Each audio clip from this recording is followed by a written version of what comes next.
तुम्हाला माहिती आहे का की रेल्वे स्टेशनचं नाव सेंट्रल जंक्शन किंवा टर्मिनस असं का असतं? तुम्ही कधी लक्ष दिलंय का की प्रत्येक मोठ्या रेल्वे स्टेशनच्या नावाच्या शेवटी जंक्शन, सेंट्रल किंवा टर्मिनस असं काहीतरी लिहिलेलं असतं. पण त्याचा नेमका अर्थ काय असतो? प्रत्येक ठिकाणी वेगवेगळा शब्द नेमका का वापरला जातो?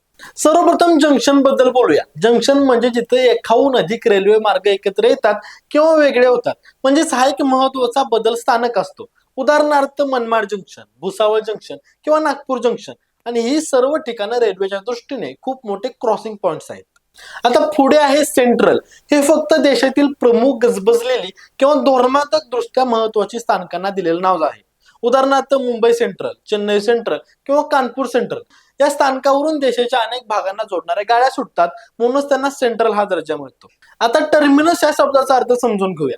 टर्मिनस म्हणजे रेल्वे मार्गाचा शेवटचा टप्पा, म्हणजेच त्या स्थानकापर्यंत येणाऱ्या गाड्या थांबतात आणि परतीचा प्रवास सुरू करतात.